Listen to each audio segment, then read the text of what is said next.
Olhe para o seu irmão que está do seu lado, para alguém que está do seu lado. Olha para ele e fala: crescendo. Não, você não falou. Fala com autoridade, com voz de profeta. Crescendo no tempo da crise.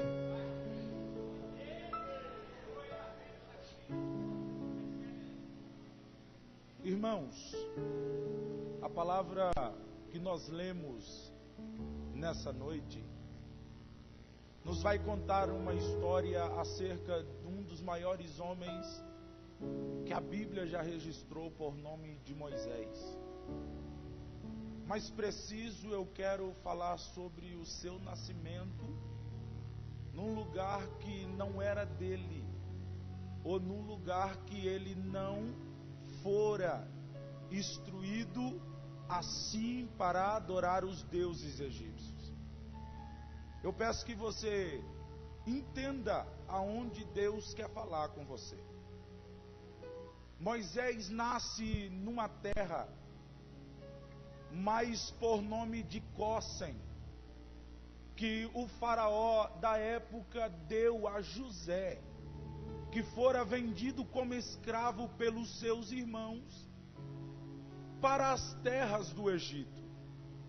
O que me chama a atenção dentro desse texto é que a vida de José nas terras do Egito não foi fácil, mas ele conquistou um dos maiores postos que tinha na terra do Egito. Entenda isso daqui. O posto que José ocupa não tinha. Fora criado para que José fosse honrado nas terras do Egito. Só que aqui nós estamos entrando num período que os historiadores chamam do período da morte. Por quê? Aqui morre José. Aqui morre o faraó da época. O faraó que agora honrou José como governador do Egito morre. Os seus pais morrem. Os líderes morrem. Assume outro faraó por nome de Ramsés. E o texto vai dizer, a Bíblia vai dizer que não o conhecia José. Mas eu louvo a Deus que no último capítulo e nos últimos versículos do livro do Gênesis, José vai tomar a palavra e dizer aos seus irmãos: eu morrerei, mas certamente o Senhor vos visitará nessa terra e vos fará subir para a terra que prometeu a Abraão, Isaque e Jacó. Você não entendeu? José está aqui no seu período das últimas palavras, antes de morrer. Ele olha para os seus irmãos, olha para os filhos de Israel, que estão agora na Babilônia, no Egito, e ele olha e diz: eu sei que o Senhor é fiel para cumprir todas as palavras. Vocês estão aqui, mas não são daqui.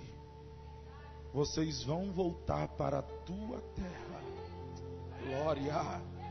O mais bonito do texto é que José tem tanto conhecimento de causa que Deus faz, que ele vai olhar para os filhos de Israel e vai dizer: e certamente nem os meus ossos ficarão nessa terra. Oh glória, oh glória. Você não entendeu, mas eu vou aplicar. Não é a mensagem, mas eu já quero aplicar para a tua vida. Alguém está dizendo que você não sai dessa situação. Alguém está dizendo que esse cativeiro nunca vai se acabar e que essa prova nunca vai terminar. Mas Jesus me trouxe aqui para te dizer: ele vai te arrancar daí e ninguém vai poder falar, mas ficou. Ah, se eu fosse você, eu dava glória. Aleluia. Eu estava lendo o historiador Heródoto, e ele comentando sobre esse texto, ele vai dizer que Agora o período da morte passa, entra o período da escravidão, porque o novo faraó não conhece a história de José, nem o que ele fez pelo Egito. Mas o mais lindo aqui é que o historiador Heródoto chega a dizer que se você chegasse nas terras de Gósen e para onde os seus olhos alcançassem, você via um hebreu. De modo que a terra estava cheia deles. E ele chega a dizer que muitos aqui eram tementes e fiel a Deus. De modo que no tempo da escravidão, o novo faraó dorme.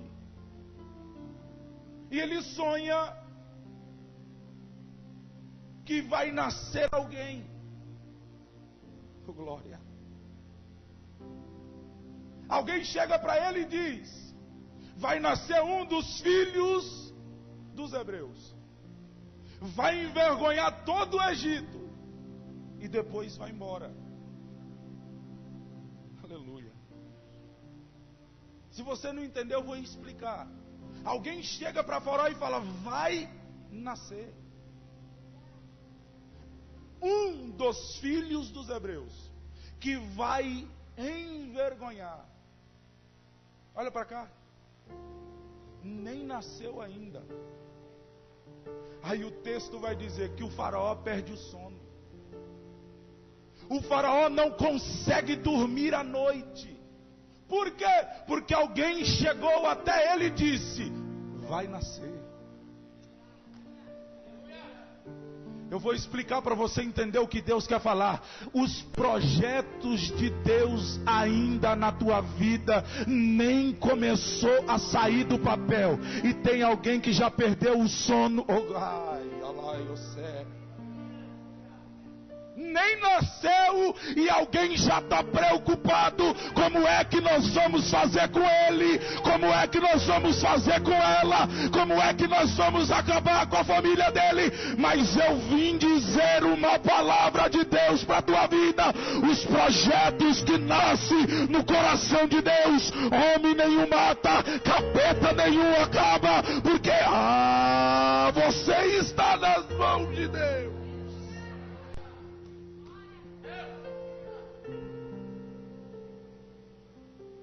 O faraó perde o sono. O faraó perde o sono. O escritor Charles Swindoll, na sua obra, ele vai escrever dizendo que o faraó agora se preocupa e ele chama os príncipes do Egito, os líderes do Egito, para saber o que ele faria para que isso não acontecesse. O historiador Charles Swindoll chega a dizer que o povo hebreu que estava nas terras do Egito era costumeiro trabalhar de 6 a 8 horas. Só que agora o faraó dobra a carga horária deles.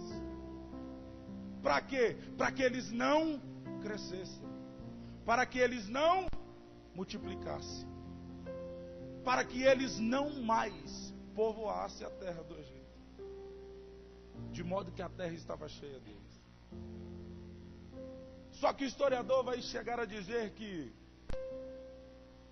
os egípcios chegavam a desmaiar por causa de tanto serviço que era imposto sobre eles. Eles chegavam ao pescoço ficar duro de tanto se curvar diante das autoridades do egípcio. A escravidão estava sendo imposta tão forte sobre eles, que eles chegavam a ter náusea de tanto trabalho. Ele chega a dizer que agora de 6 a 8 horas eles passam a trabalhar dobrado. 16 horas trabalhando nas construções do Egito, carregando tijolos para construir as cidades. Só que um segredo é nos revelado. Que segredo é esse, pastor? É que antes que os egípcios comecem a trabalhar, antes que os hebreus comecem a trabalhar na terra do Egito, sendo escravizados, a primeira coisa quando eles chegavam no campo de trabalho, era levantar a mão para o céu e dizer: eu te agradeço, Deus de Israel, pelo sol, pela vida e pelo trabalho que me é proposto.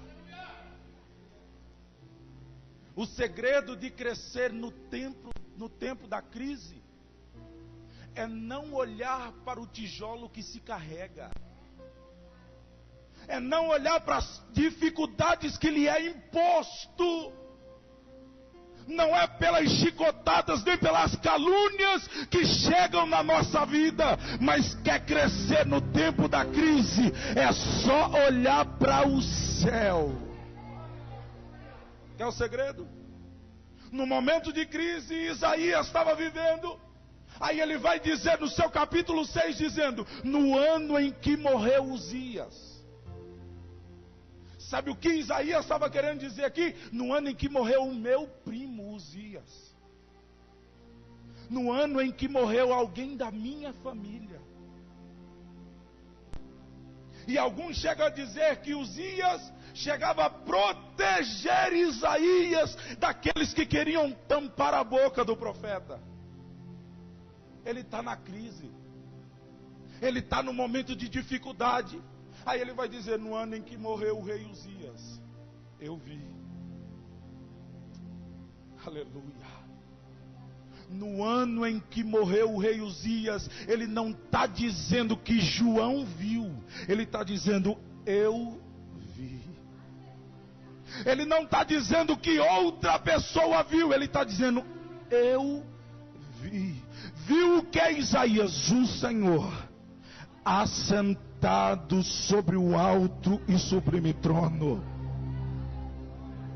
Nas entrelinhas do texto, Isaías estava querendo dizer: no ano em que eu me decepcionei, no ano em que ninguém pode fazer nada por mim, no ano em que o trono da terra falhou, no ano em que o trono da terra não pode me ajudar, eu olhei para o céu, e o que é Isaías? Ele estava sentado lá.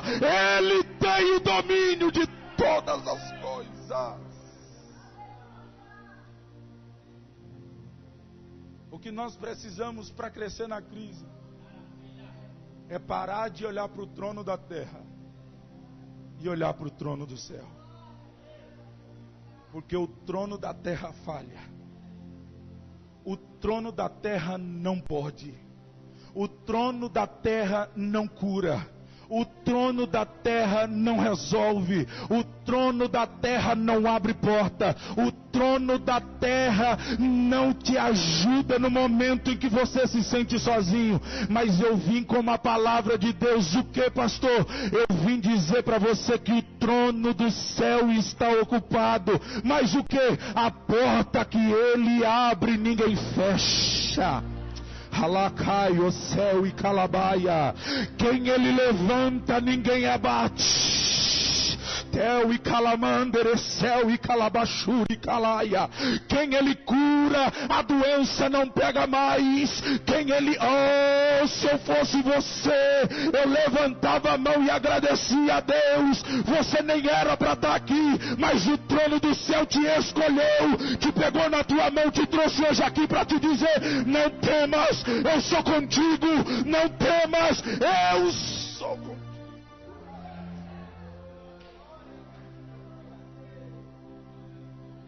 Qual é o segredo para os hebreus crescerem no tempo da escravidão? Ser grato a Deus, agradecer a Deus, ser fiel a Deus. Mas vamos lá. Êxodo vai contar a história de Moisés dizendo que Faraó perde o sono, não dorme. E ele no outro dia procura as parteiras das hebreias. Entenda isso aqui. Faraó perde o sono não dorme à noite, a primeira coisa que ele faz no outro dia é procurar as parteiras das hebreias. E a palavra de Faraó para as parteiras das hebreias, para Sifá e Puá, é essa: se nascer mulher, vive. Se nascer homem, mata. Mas eu me alegro, porque logo em seguinte o texto vai dizer: e as parteiras antes não temeram a Faraó.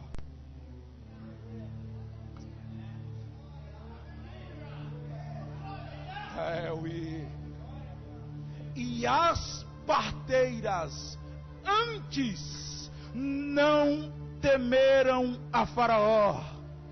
Isso aqui não é porque elas eram mulher de coragem, é porque projeto de Deus, homem não mata. Olha para cá. Aí o texto vai dizer bem assim: elas não temeram ao Faraó e conservavam os.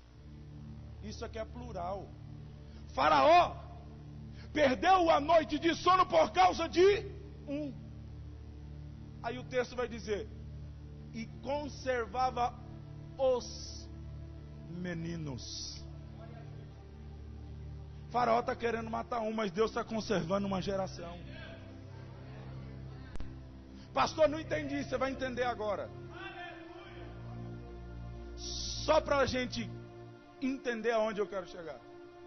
Lá na frente, depois que Moisés faz todo o processo de libertação do povo, o texto vai dizer que Moisés chama 12 príncipes de Israel e manda espiar a terra.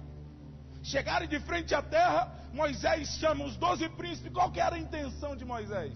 Chama os príncipes, porque príncipe tem visão aguçada. Eles vão entrar na terra, eles vão ver só o que há de bom. Eles vão vir para o povo, vão dizer para o povo: ó, lá só tem coisa boa. E o povo vai se encorajar e vai continuar lutando. Só que um segredo se desvenda aqui, porque foram 12. Os 12 voltam. Só que 10 deles chegam até Moisés e até o povo e diz: olha, Moisés, olha, povo, a terra é tudo isso que você falou. Mana leite, mana mel. Só que tem um porém. Lá tem o gigante e os filhos de Anak. Você já percebeu aquele... Eu vou falar de nós porque nós somos crentes. Já percebeu aquele crente que Deus está começando a fazer na vida dele? Aí ele fala assim: vai dar certo não. Quando o povo souber. E quem é que falou para você que Deus precisa da aprovação do povo para ele fazer? 10 dos 12 volta para Moisés: não tem como, Moisés. O cenário está todo formado para o povo entrar, mas sempre alguém vê um porém para o povo desistir. 10. O historiador chega a dizer que mais de 2 milhões de homens, fora mulheres e crianças, começam a desanimar. Inclusive o próprio Moisés, por causa do seu silêncio. Mas eu falei que as parteiras conservavam os meninos. Deus não queria só poupar Moisés. Por quê? Por causa disso. Aí a Bíblia vai dizer: e levantou 2 homens, por nome de Josué e Caleb. Entrou no meio do povo. Penso eu, pastor Amaral, que Josué colocou o dedo na cara de Moisés e falou: Moisés, olha aqui. O que? Pode falar. Não temais, porque maior é o que está conosco do que o que está com eles.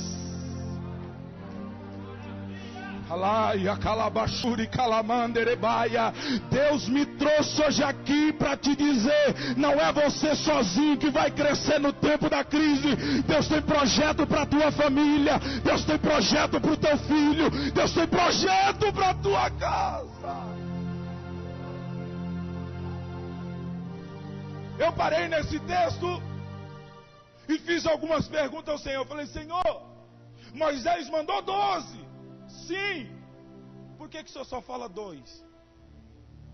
Por que o Senhor só relata nome de 2 na Bíblia? Vai doer, mas cura. Deus falou bem assim: porque gente desanimada eu faço questão de esquecer. Mas Senhor, era príncipe, mas não acreditava na promessa. Mas Senhor, fazia parte, mas não caminhava em direção à terra. Eles queriam voltar. Só entra na terra e desfruta das coisas da terra quem acredita na chamada. Pastor, o senhor não sabe como que está na minha casa. Posso ser sincero? Também não vim para saber. Mas há um Deus no céu que conhece todas as coisas. Pastor, estou sofrendo. Pastor, estou chorando. Pastor, está doendo. Não aguento mais. Estou quase para parar. Não para. Porque quem te chamou é maior do que o gigante. Quem te chamou é maior do que o deserto. Eu costumo falar sempre que o sofrimento nunca é maior do que o propósito. E só para você saber de conhecimento de causa, nessa terra aqui, leite aqui não é leite normal, é leite de cabra. Você sabe o que significa leite de cabra dentro da Bíblia? Firmeza. Mel aqui não é mel de abelha, porque pela a situação climática da onde estava Canaã, era árido. E quem sabe, para se cultivar mel de abelha tem que ter lugar úmido. Então não tinha flor. O mel aqui era de tâmara. Olha para cá. Se você for ler sobre a tâmara, a primeira coisa que Deus oferece para o povo é leite de cabra, firmeza. Depois, Deus olha para o povo e fala: eu vou te dar mel de tâmara. Tâmara, ela era rica em proteínas. Então todo alguém que se machucasse no caminho do deserto, pegasse a folha de tâmara, esfregasse na mão e colocasse em cima da ferida, era só uma noite. No outro dia já estava curado. Ah, você não entendeu, por isso você não deu glória. Jesus, Deus está olhando para o povo e está dizendo: quando vocês chegar na terra, eu vou te dar leite de cabra, firmeza. E tudo aquilo que vocês passaram no Egito de sofrimento, eu vou dar mel de tâmara. Para quê, Jesus? Para curar tuas feridas. Para curar tuas feridas. Para curar tuas feridas. Aleluia. Aleluia. Olha para cá. As parteiras poupam Moisés e os meninos. Só que o momento aqui é complexo. Por quê? Porque Moisés nasce quando o faraó o busca para matar. E eu vou dizer, é melhor crescer quando alguém quer matar? É melhor nascer quando alguém está procurando para acabar? É melhor aparecer quando alguém quer destruir do que estar ninguém olhando. Por quê? Eu vou dizer, porque você nasce com marcas. Você não entendeu. Você não entendeu. Quem nasce marcado, ninguém toca.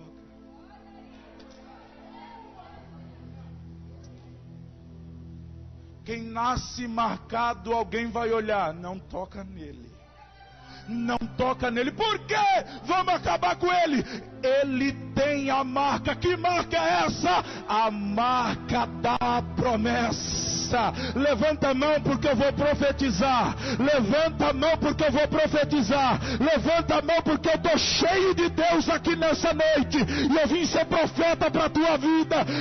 Eu, Jesus, vim aqui falar contigo. Ninguém toca na tua casa. Ninguém toca na tua família. Ninguém toca nos teus negócios. Por que, Senhor? Porque eu te marquei. Porque eu te marquei. Porque eu te marquei. A marca da promessa está na tua vida. Ai, o calamandereia.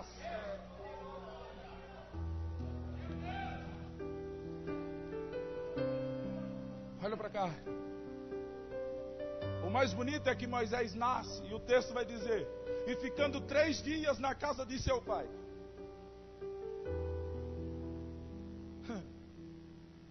Ficando 3 dias na casa de seu pai. Irmão, eu sou pai de 2 filhos. Tem um de 8 e tem uma fogo puro de 2 anos e meio. A minha é pentecostal mesmo. Se ela tivesse aqui, é porque ela está meio ruinzinha, não trouxe ela. Aí ela já estava dando glória. E ela chega em casa, ela olha para mim e fala: papai. Eu falo: olha, já vai ser pregadora. Aleluia. Fogo puro, porque filho de crente que não é fogo puro, não é filho de crente.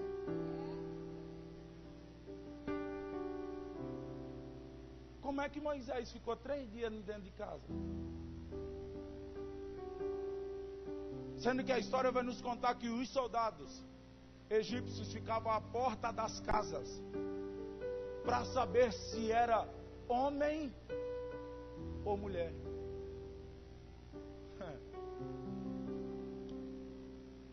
3 dias dentro de casa. Você acha que Moisés não chorou? Pentecostal já nasce dando alarme do que ele vai ser. Mas Deus esconde. Mas Deus esconde. Sabe por que o inimigo não toca na tua casa? Porque tem a marca. Olha para cá. A Bíblia vai dizer que aqueles que são chamados filhos de Deus, o maligno não os toca. Sabe por que ele anda ao derredor buscando a quem possa tragar? Ele só toca de quem não tem a marca, ou quando Deus permite. Quer ver? A história de Jó nós todos conhecemos. É por isso que eu entendo quando Jesus encontra com uma mulher na beira do tanque, ele vai dizer: mas importa é que agora é em que os verdadeiros, se Jesus fala que é verdadeiro adorador, porque tem falso. Adorador tem um monte. Verdadeiro é só passar no deserto para saber. Entenda. O diabo chegou diante do Senhor e falou: Senhor, o quê? Está vendo Jó? Tô. É fiel? É. Temente? É. Só te adora? Porque tem tudo. Deixa eu tirar. Deixa eu tocar para ver se ele vai continuar te adorando. Aí Deus falou: até aqui. Só toca até aqui. Mas não. Algumas coisas acontecem na nossa vida é para nos moldar para o melhor de Deus. Aí a Bíblia vai dizer que estavam todos, só uma coisa, só para você entender o sofrimento de Jó. Não vou falar nem de dinheiro, nem do que ele perdeu financeiramente, mas a Bíblia vai dizer que estavam todos os seus 10 filhos sentados em volta da mesa em sua casa. Veio um vento e derrubou a casa, e todos os 10 morreram. Como era o sofrimento desse homem agora? Minha filha, Atacou a sinusite, eu já fiquei todo desesperado. Cheguei no monte ontem, não consegui nem chorar, só fui chorar. Nem orar, só fui chorar. Agora o homem perde 10 filhos de uma vez só. Chega um momento da sua vida, a mulher dele, adoradora, olha e fala: Moisés, Jó, o quê? Amaldiçoa teu Deus e morre. Adoradora. Aqui o verdadeiro adorador nasce dentro de Jó. Aí ele olha para a mulher com autoridade e fala: como diz, como uma louca mulher, tudo o que eu tenho foi Deus quem me deu. Ele me deu, Ele tomou. Nu eu saí do ventre e nu eu vou voltar. Mas tem uma coisa que você não sabe, mulher. O que? Ele não arrancou de mim o espírito de verdadeiro adorador. Abre a boca para adorar. Você só está aqui porque Jesus te protegeu, Jesus te guardou.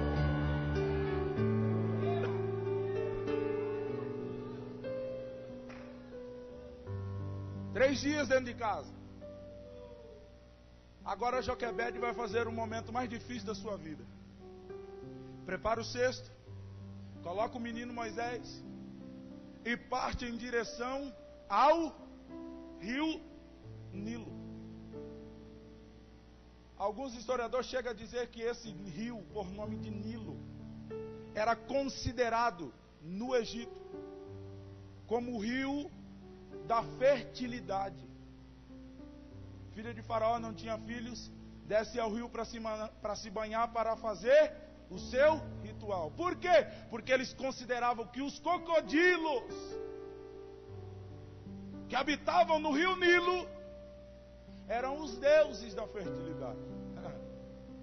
Só entenda, aonde é que Moisés é colocado? Na onde? No meio dos crocodilos. Ô irmão, se de barco ele já ataca, imagina um cestinho. Aleluia. Pensei comigo, parei dias nessa história e falei: Senhor, como é que o Senhor fez Moisés sair de Gósen até chegar nos fundos do palácio de Faraó? Todo esse processo, Moisés não chorou, acredito. Todo esse processo, Moisés não se mexeu, acredito. Todo esse processo, Moisés não fez nenhum movimento, também acredito. Agora, responde para mim. Como é que esses crocodilos ficaram quietinhos, vendo um cesto estranho que não era acostumado a passar dentro desse rio, e não reagiram? Vai falir. As empresas vão fechar as portas. Nós vamos ser mandados embora. Nós vamos ter que vender o nosso carro e comprar um mais baixo, porque nós não vamos conseguir sobreviver. Esses dias na televisão eu vi um economista dizendo: se preparem, porque há mais ou menos 6 meses que vai chegar a verdadeira crise no Brasil. Mas eu olho para a igreja, eu só vejo o povo crescendo.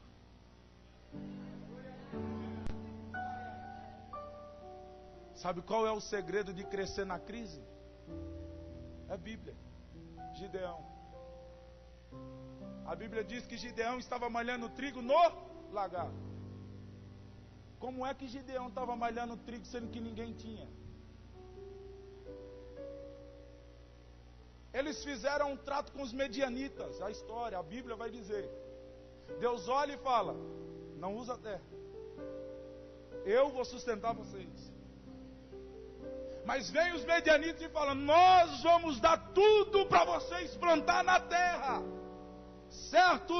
Certo. A terra de vocês, nós vamos plantar. Quando chegar no tempo da cega, da colheita, nós vamos colher metade nossa, metade de vocês.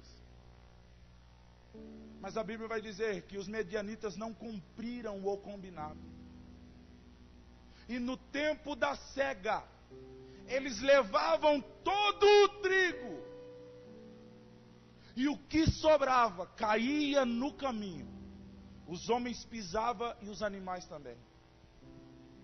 É Bíblia. Olha para cá. Como que Gideão tinha trigo e ninguém tinha? Malhando no lugar que era para se pisar uva, malhava no lugar que não era para malhar trigo. E tinha trigo quando ninguém tinha. Penso eu. Gideão olhou e falou: como é que ele sabe que nós estamos colhendo? Porque os medianitas estudaram a cultura deles. E eles sabiam que eles plantavam de acordo com a lua. Planta com a lua, colhe na lua. Gideão falou bem assim: já sei. Quando ninguém quiser plantar, eu planto. Eu vou falar de novo. Gideão olhou e falou assim: quando ninguém quiser investir, quando ninguém quiser acreditar no sonho, eu acredito. Quando ninguém plantar, eu planto. Por que, Gideão? Porque quando ninguém colher, eu vou colher. Para quê? Porque quando todo mundo estiver na crise, eu vou viver da promessa. Da promessa. Se coloque de pé. Se coloque de pé.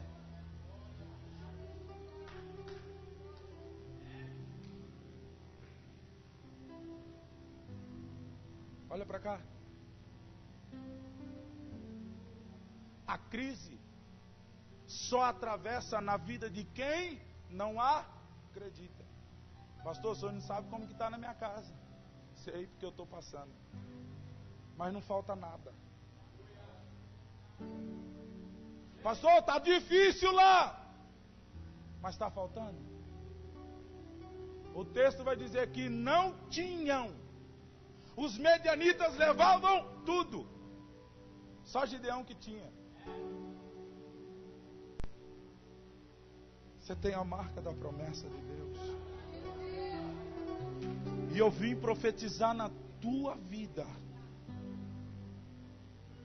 Não sei se você queria um culto mais agitado, mas é o que Deus propôs para nós ouvirmos aqui nessa noite. Aqueles que são chamados filhos de Deus, o maligno não os toca. Eu e calabaia. Tele calamandere shuri calabaia. Ele cai o céu. E se você acredita nessa palavra, se você acredita nessa palavra, tome posse, porque Jesus te marcou com uma marca da promessa. Quando o inimigo está olhando para a tua casa e está dizendo não vai dar certo, agora eu peguei ele, agora eu peguei ela, agora eu vou acabar com a família dele, agora eu vou acabar com os negócios dela. Jesus me trouxe hoje aqui só para te dizer, ele não vai tocar na tua casa, ele não vai tocar na tua família, ele não vai tocar nos seus negócios, ele vai te surpreender. Você vai crescer, você vai crescer.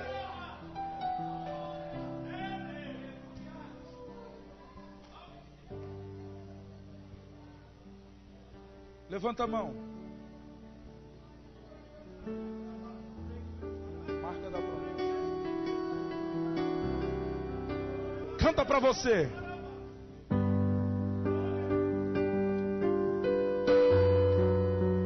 Só quem acredita no que Deus falou hoje aqui. Canta. Levanta a mão e adora, porque quando você adora, Jesus visita a tua casa, a tua empresa, a tua família.